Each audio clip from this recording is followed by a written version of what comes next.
Okay, in this section we are going to discuss dilations and reflections.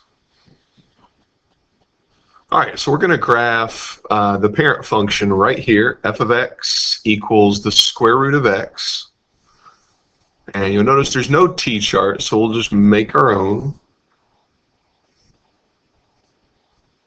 for this function. And remember, since it's the square root function, we have to pick perfect squares to go into the x column. So 0, 1, 4, 9, and then take the square root of those four numbers. Of course, that's our familiar parent function.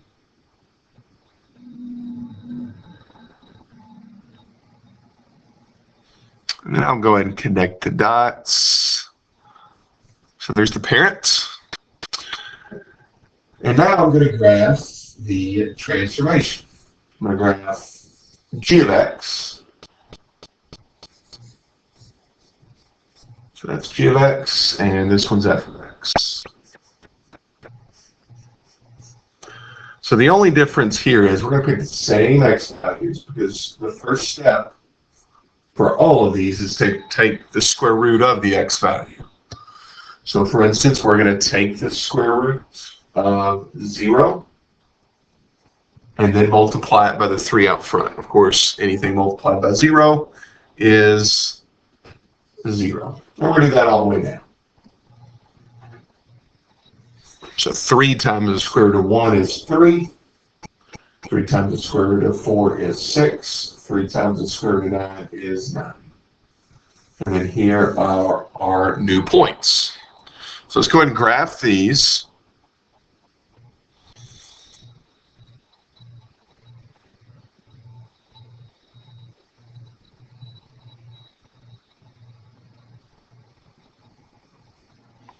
And let's see if we can notice what has happened exactly.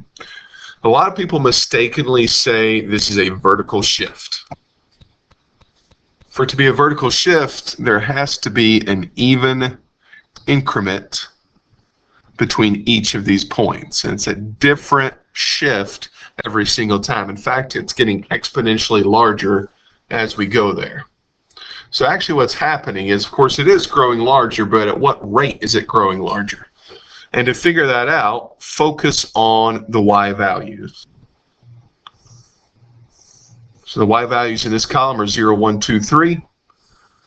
The y values in this column are 0, 3, 6, 9. So if you notice, we've just dilated the y's, made them larger by a factor of 3. And that should obviously make sense since there was a 3 right out in the front there that's being multiplied by that original parent function. So there's two questions here to describe this transformation. The first one is describe the transformation graphically. There's really different words you could use here. Again, you don't want to use vertical stretch, but the word I use, you don't want to use vertical shift. The word I use is, I say the word stretch. So we're stretching the parent function by a factor of 3. So you can kind of notice the purple ones just kind of, each point's been stretched out just a little bit. And the question, describe the transformation algebraically. Well, we've already done this, but we are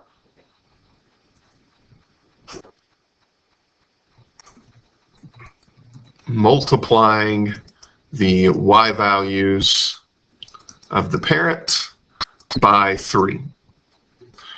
So when we have that vertical stretch number out front, it's really only the y coordinates that get affected, and they get multiplied. So that's an example of a dilation. So is this next one.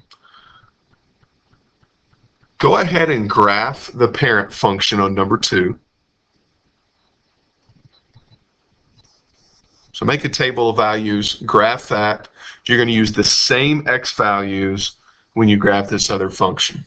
So pause the video just for a minute, and then we'll proceed from there. So there's the original, the parent. And at this point, if you can just go straight to graphing the points, if you've memorized them, you don't necessarily have to always include this t-chart.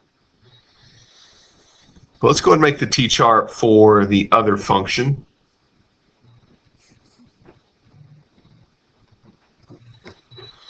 I'm going to go and do this in red, but I'm going to pick the same exact x values as we picked for the parent. And remember, we're multiplying, really just the y coordinate gets multiplied here.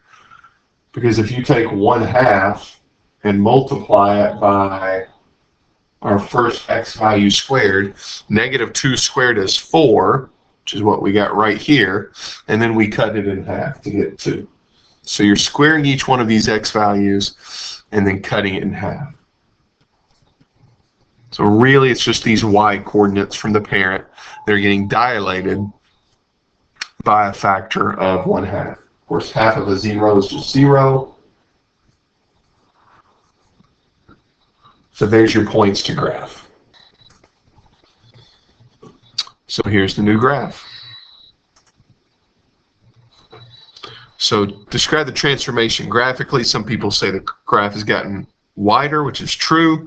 But what I'm going to say is I'm going to say the y's of the parent have been shrunk by a factor of 1/2. So again, you notice each one of the y coordinates, this one was up 4, this one right below it's up 2. This one here is up 1, the one right below it is up 1/2. And again, describe the transformation algebraically. The y's from the parent have been cut in half.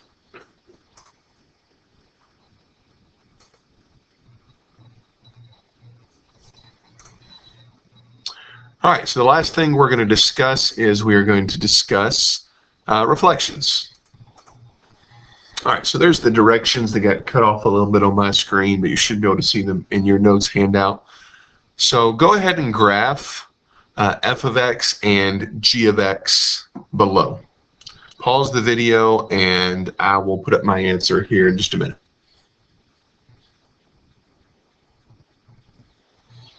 So there's the parent. And then there's the transformation. So again, notice really all we've done is we've taken the y values and multiplied them all by -1 from the parent function. I'm hoping at this point you're not having to write down all of this stuff right here in blue. But if you still need to, feel free to still continue to do that.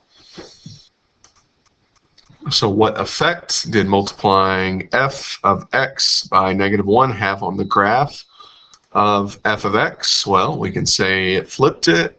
Usually we use the word reflected. Reflected it across the x-axis or its own vertex. So a negative out front will flip the graph if it's just a -1. Now if it's a negative, if it's an integer, then it's going to stretch it or shrink it and flip it. And we'll see some of those on the assignment here in just a little bit. So I encourage you, try this last one, see if you can graph the parent function f of x and the transformation g of x. If you don't need to make the table of values, you don't have to make it for either function. So there's the parent function.